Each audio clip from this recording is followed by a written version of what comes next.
I forgot to film an intro, so this is what we get.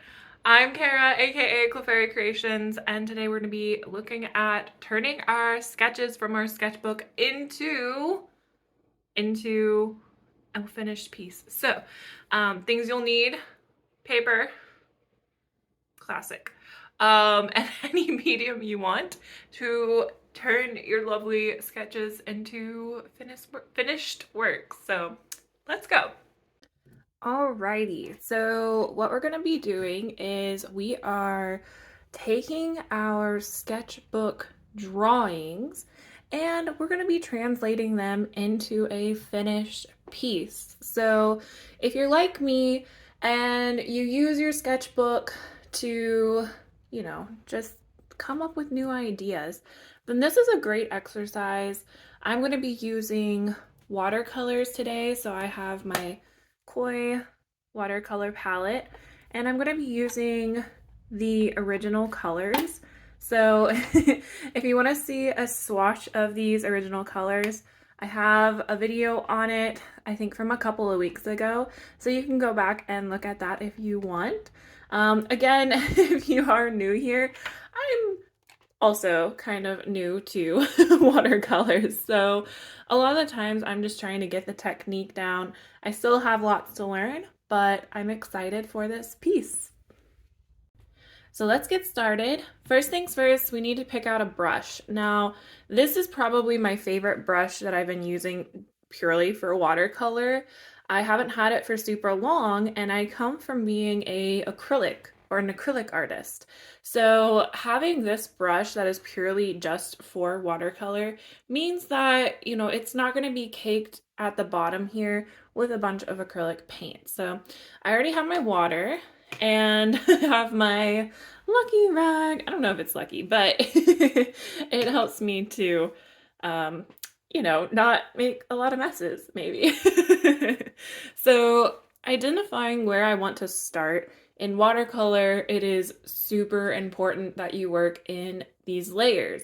So I have full different color, I have 3 different layers actually of my field here. So I kind of have like a medium to light green, I have kind of a brown olive green, and then I have a pretty light, almost Kelly blue green down here. So if I want to keep with those colors, I'm going to have to make that into my background first. Now, something I didn't do in my sketchbook that I am going to do here is create a sky. So where I have this white area, I'm probably going to go in and do kind of what I did with this tree and build that blue sky.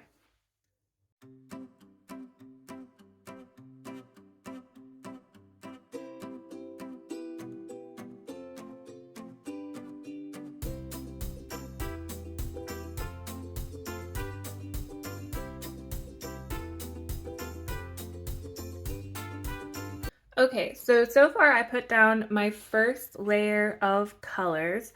So on the grasslands, I have a lighter green up at the top, going to a slightly darker green, and then finally finishing with this kind of blue-green at the bottom. I also did a little bit of the sky up here, and so I started with a light blue layer, and then I went in and dabbed my rag onto some wet areas. I'm probably going to go back and do even darker blues up here, but I need to dry this layer first. So you can wait for it to dry. I have a hair dryer that I'm going to kind of like blow on it for a couple of seconds just to get it to dry. But you can do it either way. Either way is fine. And then once we have these set layers, I can go in and start with these flowers.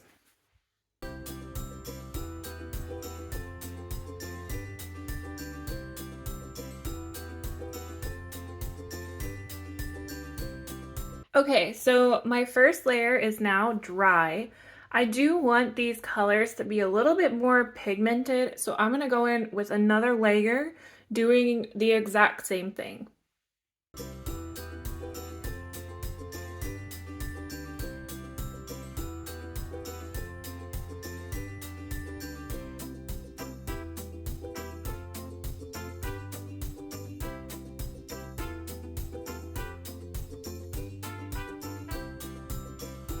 We have more pigment now on the piece, and I'm really happy and pleased with these colors.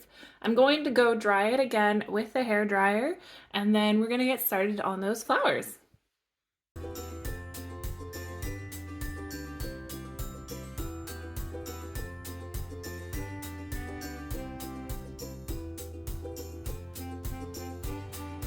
So now that my second layer is dried, I'm thinking about these flowers. Now, I'm not going to make them exactly how I did in my sketchbook.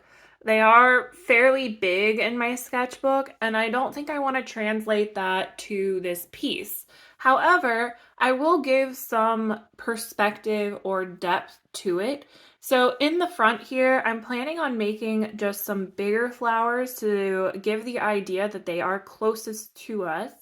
And then following the layers that I put with my grass field here, I'm going to incrementally make them smaller until the back flowers here are just going to be really like little dots, giving the idea that the flower field extends that far, but we can't see the details of them back here. So that's really the only change I'm gonna make to my sketchbook drawing. Of course, aside from the sky, which again, I did do some fluffy clouds. I had the idea, so my koi watercolors came with this little sponge here. It is not great quality, but you know, it probably would like get the job done. I tried to get it to focus. It would probably get the job done if, you know, I was just in a pinch, but it's not great. And so it didn't really give me those fluffy skies that I wanted. So I ended up going with my rag. So this is just the rag that I wipe my brush off on. You can see it's been used many times. And I just took a little segment of it and kind of like picked up the paint where I wanted to see those fluffy clouds. And I kept the top of the sky a bit darker and the bottom of the sky a bit lighter. Words are hard. So yeah, let's get to drawing those flowers. One thing to note is I am switching brushes. So I was using this size 16 round brush. I'm going to be swapping this size 16 round brush out for a round brush size 1. So we're getting into the fine details here. So just wanted to clarify, I am switching out brushes for that.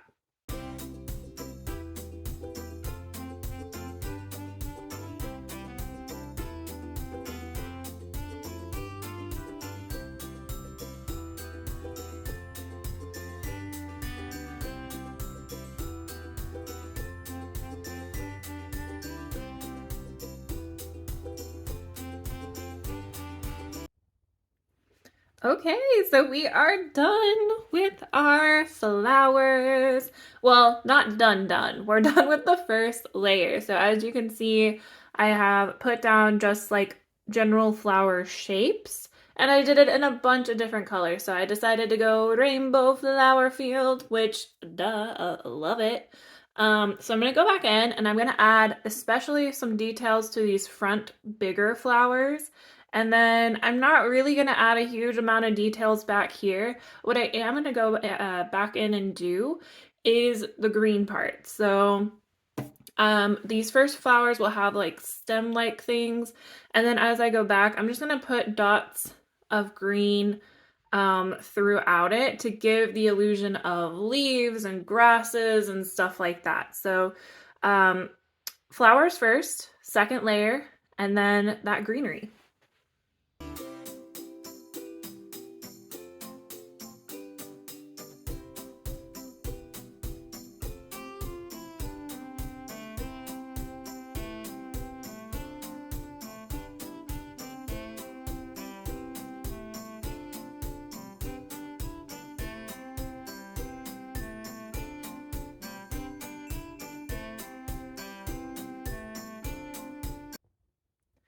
All right, so I have put in our flower details. I've put in some greenery.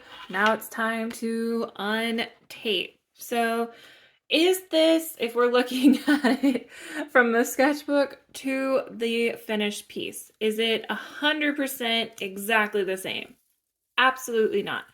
So I hope that if anything, you can take away from this that the sketchbook is very good for inspiration. So I would not have had the idea to do this rainbow flower field if I hadn't have made this sketch. Objectively, is this better than that, or is that better than this? You know, one way to think about it could be that neither is the case. This is good because it gets me practice. It probably calmed my mind, while watching TV or whatever.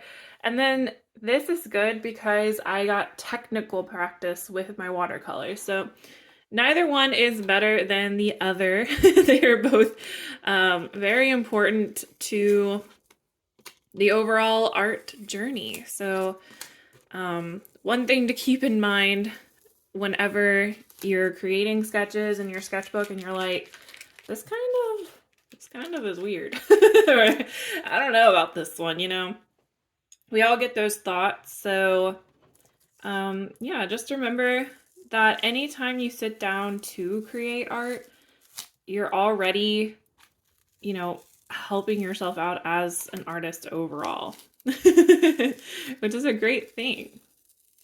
All right. There we go. All right, last piece of tape. Let's get that off of here and look at our beautiful finished piece that was inspired from the sketchbook. So here we are, our final lovely piece. Are we surprised that I forgot to do an outro as well? Probably not. But thank you guys so much for your support by watching and liking and sharing, commenting, subscribing, all of that good stuff. I really, really appreciate it. And I will see you all back next Friday with a new video. Happy creating, everyone!